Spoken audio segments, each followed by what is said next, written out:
I'd like to welcome everyone to the first international seminar of the LaRouche Legacy Foundation on the 50th anniversary of Lyndon LaRouche's stunning forecast of August 15th, 1971. We meet today under the title, "So Are You Finally Willing to Learn Economics?" My name is Dennis Small from the Advisory Committee of the LaRouche Legacy Foundation. The LLF was founded in November 2019 at the initiative of Helga Zepp-LaRouche, just 9 months after the passing of Mr. Lyndon LaRouche in February 2019. LaRouche, the great American statesman and economist. And the stated mission of the LaRouche Legacy Foundation is to preserve and extend the monumental intellectual contributions of Mr. LaRouche in innumerable fields of knowledge and endeavor in all areas of science, politics, and statecraft. Our activities to date have already resulted in the publication of Volume 1 of the collected works of Lyndon LaRouche. I will show you Volume 1 here, and there will be more editions coming out shortly. We expect to publish Volume 2 this year. In addition to that, we have embarked on the establishment of a digital archive of the prodigious amount of work that Mr. LaRouche produced, both in the written form and in speeches, conferences, classes, and so on. This will be a digital library. It will be called the LaRouche Library. And we do hope to have available for the public the first collection on that LaRouche Library later this year. We, in addition, have launched a program of international seminars, such as this one, to extend and debate and discuss out LaRouche's activities in numerous areas. And this will, of course, just be the first of many such in the future. The first panel this morning will take up LaRouche's discovery in the field of physical economics. The second panel will explore the Earth's next 50 years.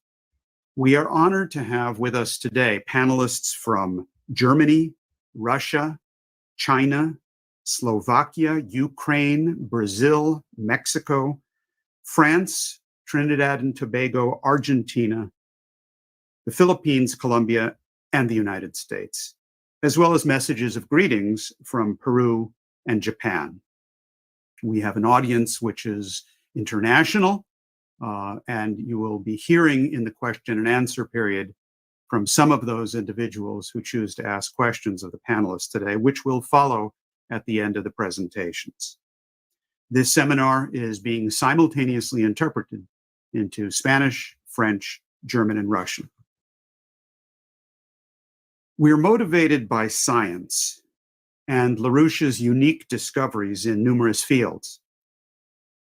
And we are also motivated by the urgency of the political moment, because ideas such as LaRouche's are urgently required to address the storm of international crises which are besetting mankind, from the pandemic to an economic meltdown, a financial blowout, the danger of geopolitical wars possibly extending to nuclear warfare among the major superpowers. And all of these crises, in effect, can be traced to the breakdown, the systemic breakdown of the transatlantic financial and economic system. This is a breakdown crisis which Mr. LaRouche not only foresaw and forecast, as you will hear in some detail today, but he also provided detailed programmatic solutions over the course of 50 years of endeavor. Now, because of the nature of this crisis and because of the urgency of Mr. LaRouche's his ideas being known and discussed internationally, we would like to underscore the famous statement made by the former president of Mexico, José López Portillo, where he said in a discussion, a public conference discussion with Helga Zepp-LaRouche in Mexico City, that it is now necessary for the world to listen to the wise words of Lyndon LaRouche. We would only add now that it is urgently necessary for the world to study the wise words of Lyndon LaRouche. And for that purpose, it is of course necessary to exonerate him and exonerate his ideas from the unjust and illegal incarceration to which Mr. LaRouche and others were subjected, in order to make sure that those ideas are in fact fully available. Now, August 15th, 1971, was a turning point in modern history. It was a Sunday, and on that day, Richard Nixon, on the instruction of his advisors and Wall Street and the City of London, took to national television to announce the end of the Bretton Woods system of fixed exchange rates and more. Accordingly, I have directed the Secretary of the Treasury to take the action necessary to defend the dollar against the speculators. I have directed Secretary Connally to suspend temporarily the convertibility of the dollar into gold or other reserve assets, except in amounts and conditions determined to be in the interest of monetary stability and in the best interest of the United States. In full cooperation with the International Monetary Fund and those who trade with us, we will press for the necessary reforms to set up an urgently needed new international monetary system. Stability and equal treatment is in everybody's best interest. I am determined that the American dollar must never again be a hostage in the hands of international speculators. The time has come for exchange rates to be set straight and for the major nations to compete as equals. There is no longer any need for the United States to compete with one hand tied behind her back. And now we will hear from the man who should have been President of the United States, Lyndon LaRouche, addressing an international audience at the September 1st, 2001 conference of the Schiller Institute. And I found myself more and more, as we got into the 60s, middle 60s, standing alone. There was nobody there to lead, not really lead. People called themselves leaders, but they were all fake. And I found myself standing alone. I just said, I got to do something. I must do something. So I did it. And some people in the room know or had some experience with what I did. Now, I was right. The first thing, I was a good economist then, a very good one, probably the best, at least on performance. You look at the past, look at what I forecast, what I taught. I was better than anybody I know today alive from that period or even today. I was the best. So I took my skills and knowledge and I just intervened on campuses and began impromptu educating young people wherever I could find them. And out of that came a movement. I did some more forecasting. And I was right. I have never made a forecast which did not turn out exactly as I specified it. Never. I've been at forecasting actually for more than 40 years. I never made a mistake in that. Well, I was also careful. I didn't forecast if I wasn't sure. Someone says, give me a prediction. I say, no. I'll give you the ones I have. I don't make these things up, on demand. I'm not like a slot machine. You put a quarter in to get a forecast out. 71, the collapse. What happened in the late 60s? A series of monetary crises leading to a breakdown of the Bretton Woods system as it now existed, unless certain changes were made.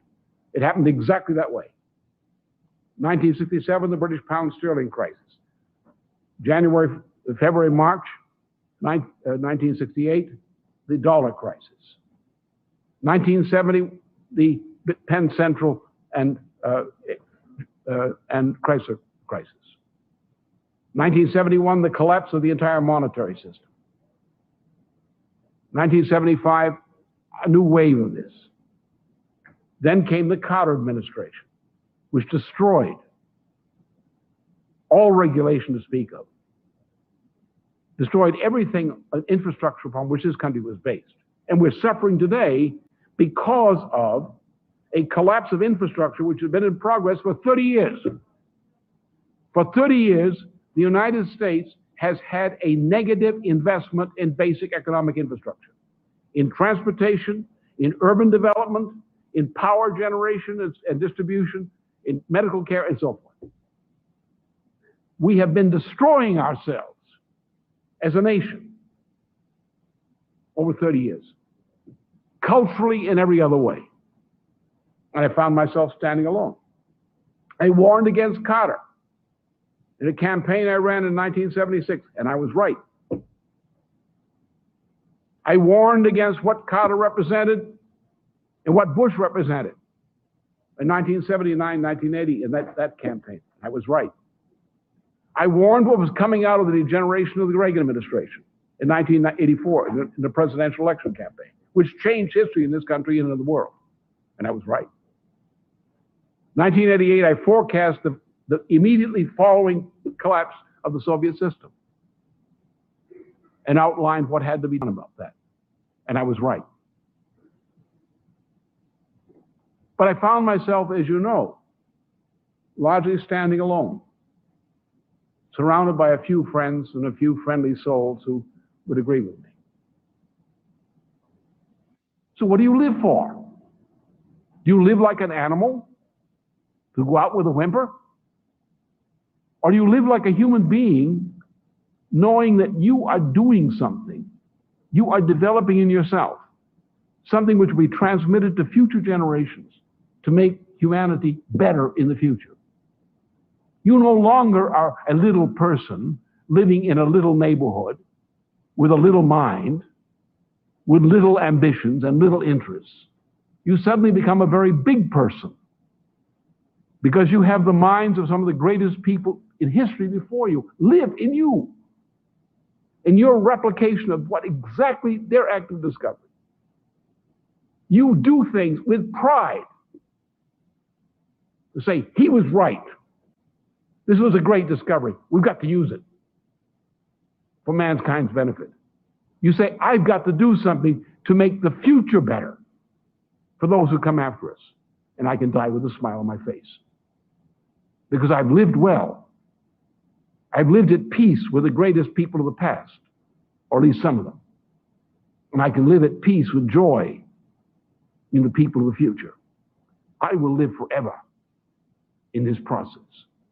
That's what it is to be human. And when you think like that and look at other people like that, you don't have a problem. You may have problems, but that's fun. Because if problems force you to attack and solve problems, whether as an individual or in conflict with others, that is fun.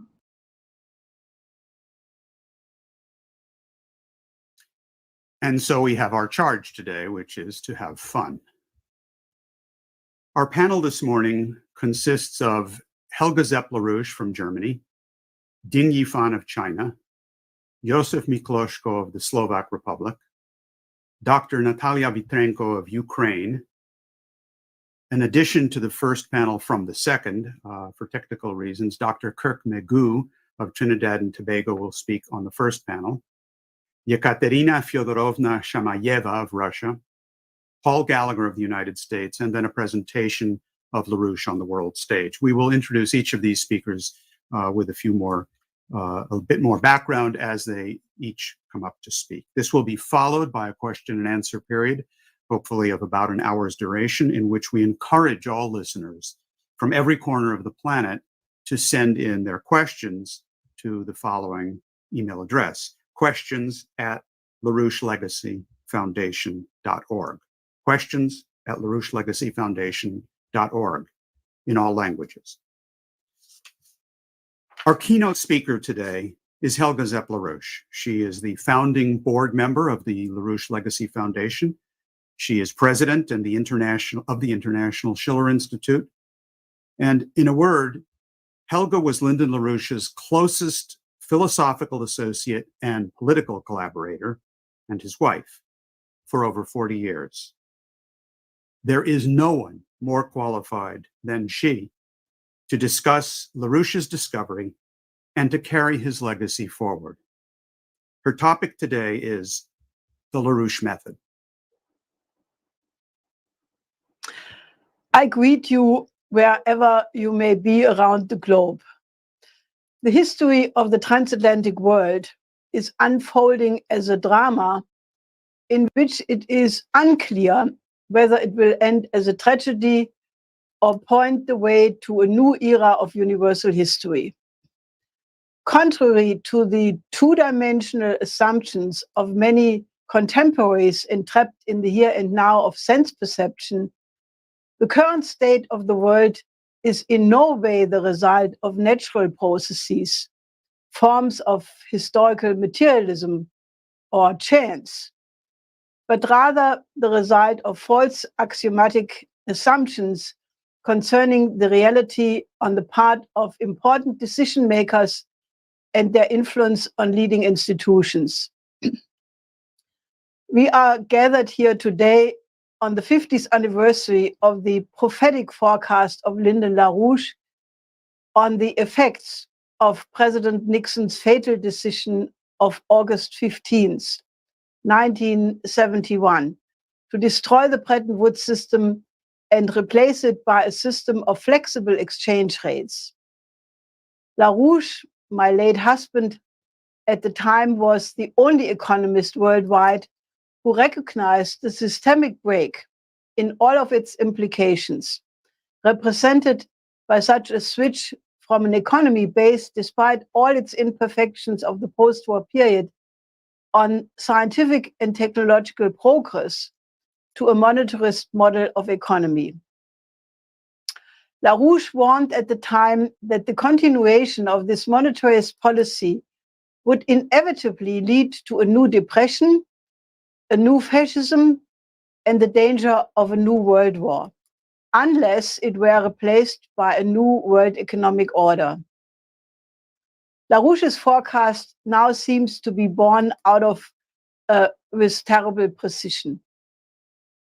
Given the explosive discrepancy between a fragile real economy and an overhang of some $4 quadrillion of the transatlantic financial system that is moving to hyperinflation, given the blatant threat of the central bankers and bankers to, quote, shift the trillions into a global ecological dictatorship, which would lead to a massive depopulation, and given the outrageous fact that the head of the US Strategic Command, Admiral Richards, instructed in February the Pentagon to shift the possibility of a nuclear war from, quote, nearly impossible to, quote, very real. It is time to examine the methodological approach of Lyndon LaRouche. Hopefully, the world could then correct the false axioms underlying the thinking in leading institutions.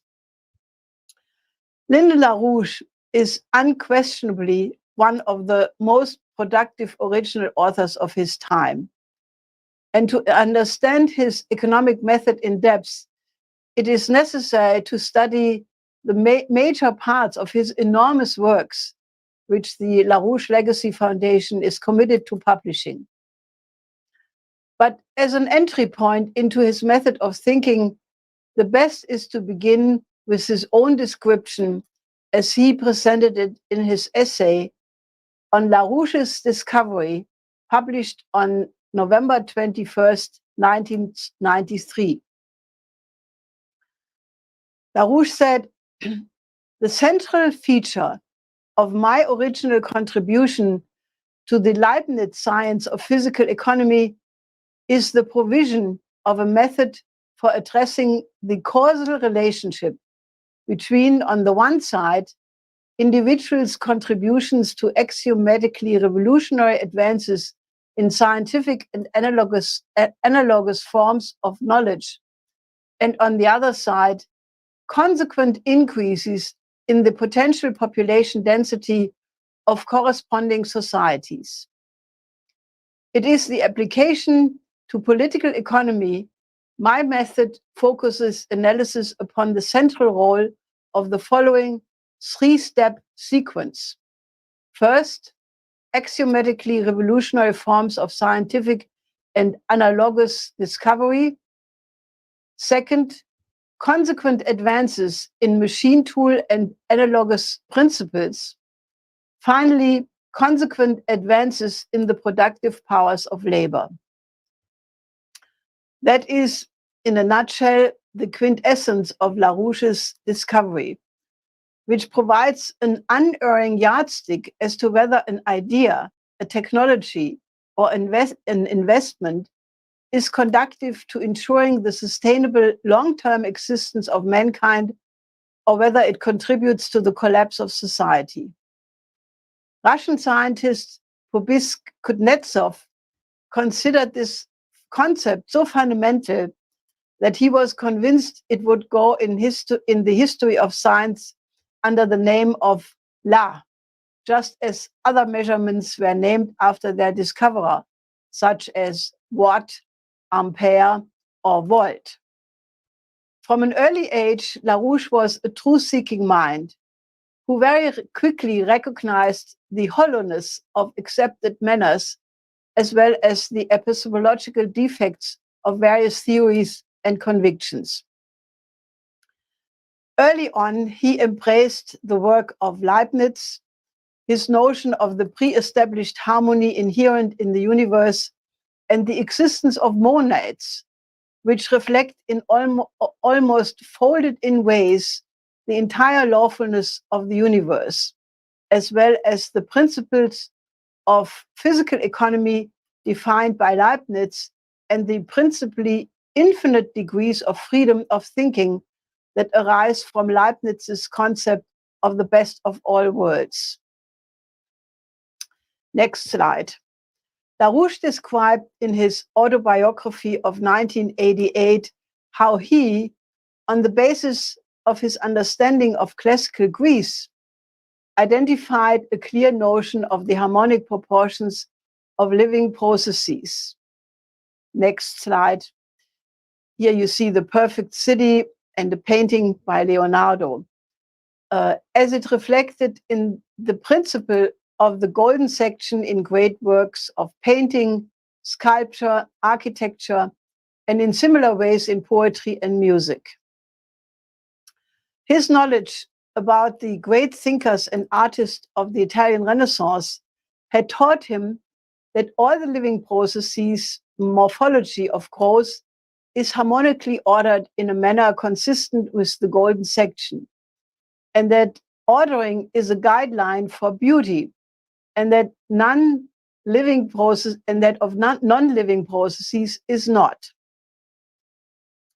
His love of classical music and the study of the principles of bel canto polyphonic harmonic compositions from Bach to Haydn, Mozart, and Beethoven, as well as the acquaintance with the works of Kepler and emphatically Bernhard Riemann's 1854 published inaugural dissertation on the hypotheses which underlie geometry, had created for him a rich understanding about the neck-entropic character of the actual developing physical universe, as well as the neck-entropic character of the impact of man's discovery of those universal principles and their application in the production processes in the form of scientific and technological progress. Starting from this very rich perspective, LaRouche recognized the inadequacy of the theories of Norbert Wiener and John von Neumann and their linear statistical methods of cybernetics, information theory, systems analysis, as to their ability to communicate ideas about the real universe, the neck-entropic character of the productive economy that is one based on the continuous discovery of new physical principles and their application to the production process. Since all ideas depend on metaphorical communication of hypotheses and the meaning of discontinuities in the transition from physical principle and the discovery of the next higher principle, the conscious creation of paradoxes in the minds of the listeners is necessary. It is precisely this living principle that is left out in information theory and systems analysis. This fundamental error is in no way lessened by the fact that the systems and subsystems have become more complex over the decades since Wiener and von Neumann, and that their complexity and information processing now permeates almost all areas. Rockets and satellites sent up to space, the control of drones for remote warfare, round-the-clock supercomputing in nanoseconds all around the globe, algorithms that are supposed to predict when the people will commit, statistically speaking, a murder in what street in 5 years from now, and quantum computers that are used for data collection and analysis and for the surveillance of society. John von Neumann was perfectly aware of the extensive impact of his conceptions when he predicted, "I build something better and more efficient than bombs. I build computers." That is not to say that these highly complex systems have no useful applications. For example, to program rovers for Mars missions so that they can apparently make autonomous decisions. But the crucial question remains the moral quality of the people who program these systems, what their intention is, and what goal they hope to achieve. In addition to this unrivaled ability in terms of economic analysis and forecasts, Lyndon LaRouche had the unique ability to define historical processes and categories that beforehand appeared obscure, but became clear in his definitions. Regarding the radical positivism of the defenders of information theory, he stressed that this way of thinking reflected constantly recurring folly that for the past 6,000 years had acted in a certain sense like a curable infection of European history. Curable because the propensity to this folly does not actually correspond to the nature of man. The foreign infection was characterized by LaRouche as an almost genetic weakness of the intellectual character of European civilization up to the present, namely a propensity to accept the oligarchical model of society. Also, specific forms of these mainly imperial oligarchical models have changed over the centuries, from Babylon to the Roman Empire, then to Byzantium, Venice, and the British Empire, and today's Anglo-American special relationship. LaRouche compared these transformations of the same system to a slime mold that changes color and shape, but remains a slime mold. In principle, the same, whether it be the viewpoint of the priest caste of Mesopotamia or the laws of Sparta's tyrant Lycurgus, until the 15th century and the image of man of the golden Renaissance in Italy and other regions in Europe, these various forms of oligarchical model assumed that the destiny of the majority of people was to live as cattle, as cows, pigs, sheep, or chickens that can be bred to fit one's needs, used for work, and even if they become too many, can be culled. While the average Eurocentric liberal or neoliberal snobbishly puts his nose in the air and thinks he is miles above such supposedly antiquated forms of society, Lyndon LaRouche identified the essential unity between the ideology of cybernetics, information theory, and the oligarchical model.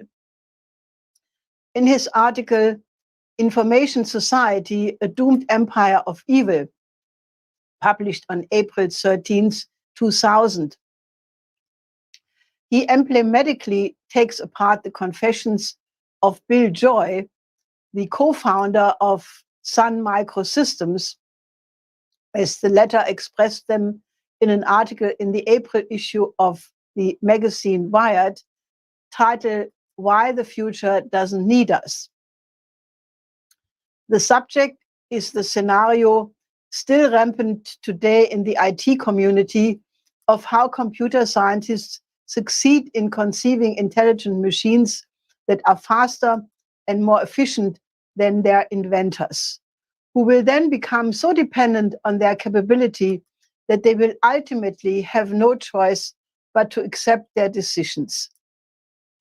Joy reports about his discussion with Ray Kurzweil, the inventor of the first reading machine for the blind, and his book, The Age of Spiritual Machines, in which he quotes the so-called Unabomber, who held the United States in suspense for 70 years with his terrorist activity. The quote is, "But we are suggesting neither that the human race would voluntarily turn power over to machines, nor that the machines would willfully seize power. What we do suggest is that the human race might easily permit itself to drift into a position of such dependence on the machines that it would have no practical choice but to accept all of the machines' decisions.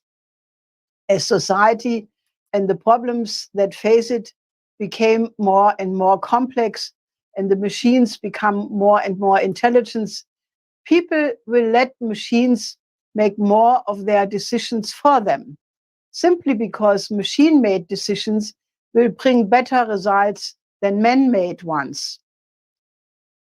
Eventually, a stage may be reached at which the decisions necessary to keep the system running will be so complex that human beings will be incapable of making them intelligently. At that stage, the machines will be in effective control. People won't be able to just turn the machines off because they will be so dependent on them that turning them off would amount to suicide." Then, according to Joy, it would be enough to have the enormous machines operated by a small elite. The masses would be a useless burden on the system. The elite could reduce their birth rate to such an extent that most of them would disappear, and the rest could pursue some harmless hobby and leave the world to the elite. Quote, "These engineered human beings may be happy in such a society, but they will almost certainly not be free. They will have been reduced to the status of domestic animals." The methodological hideousness of oligarchical thinking that LaRouche recognized as of 1953 in the theories of Wiener and von Neumann, and that inspired the kernel of his own discoveries in his economic method, is stated openly here by Joy. From here, it's a short distance to the terrorists who believe that scientific progress and the emergence of industrialization are the source of all evil. LaRouche points to the morbid irony that Joy cites long passages from the Unabomber, from the manifesto of the Unabomber, an eccentric mathematics professor, well linked to eco-networks named Theodore Kaczynski, whom Joy does call criminally insane and a Luddite, but is nevertheless fascinated by his argumentation. In the meantime, a whole series of eco-terrorists have emerged who describe themselves as eco-fascists and who cite in their manifestos their radical ecological ideology as the motivation for their acts, such as the mass murderers of Christchurch, New Zealand, and El Paso, Texas. At a time when so many of the leading institutions of the transatlantic world are attempting to establish a global eco-dictatorship on the basis of the same radical positivist logic of cybernetics, cybernetics, information theory, and systems analysis as those of Wiener and von Neumann, it is more urgent than ever to study the economic method of Lyndon LaRouche. The Biden's administration Green New Deal, the EU Green Deal, the regime change that Mark Carney addressed at the Jackson Hole Conference in August 2019, which would take not only all monetary policy, but also all fiscal policy out of the hands of elected governments to give it to the central banks and de facto to the mega players of the City of London and Wall Street. All these systemic changes are designed to channel investments exclusively into green technologies and thus into very low energy flux density energy sources. In countless writings, LaRouche has shown the connection between the relative potential population density and the energy flux density used in the production process. If the transatlantic elite alone were to hold sway, the population, both in the soon-to-be formally industrialized nations and in the then no longer developing nations, would soon be rid of that useless fraction that the eco-fanatics consider too burdensome for the Earth's ecosystem. Of course, the proponents of the Green Deal do not use such crude methods as the Unabomber, but the effect is all the greater. As for the example, in the agreement between Norway and Gabon, in which Gabon undertakes not to develop its rainforest area, which is no less than 90% of the total area of the country, for a paltry 150 million euros over 10 years.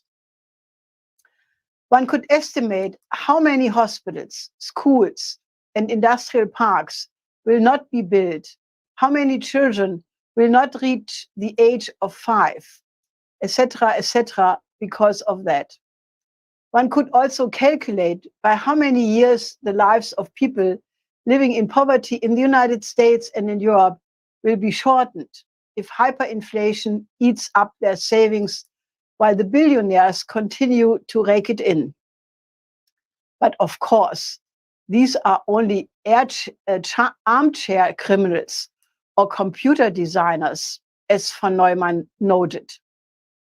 Hopefully, it is not too late to reorganize the hopeless bankrupt financial system by adopting the 4 laws proposed by Lyndon LaRouche and to rescue the world from the brink of the abyss of a geopolitical confrontation between NATO and Russia and China.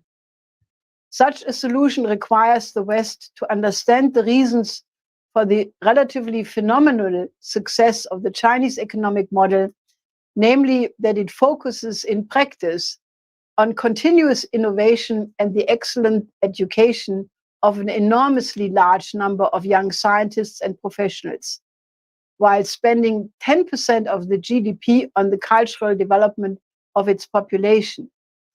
This is several orders of magnitudes closer to the criteria LaRouche defined for the physical economy than it is the case for the United States or the EU, which seem determined to pursue monetarist policies to the endpoint LaRouche warned about 50 years ago. And it is not too late to bring about the cooperation among the 4 major nations, the US, Russia, China, and India, without which none of the major strategic issues can realistically be resolved, beginning with the common fight for a fight against the pandemic and the creation of a modern healthcare system in every single country on this planet. But this requires an honest reflection and the correction of the axiomatic flaws in the thinking of the past 50 years of which Nixon's decision is exemplary. It should be a challenge to the honor of any economist why their profession has failed so remarkably to forecast the systemic nature of the financial crisis. Before the crisis of 2007-2008, many asserted that from now on the stock markets would rise indefinitely and everybody could become a millionaire. LaRouche, on the contrary, has been accurate in all of his forecasts, and that has to do with his method, which is not based on statistics and linear projections, but on what Nikolaus of Cusa called prescience, Vorwissen, previous knowledge.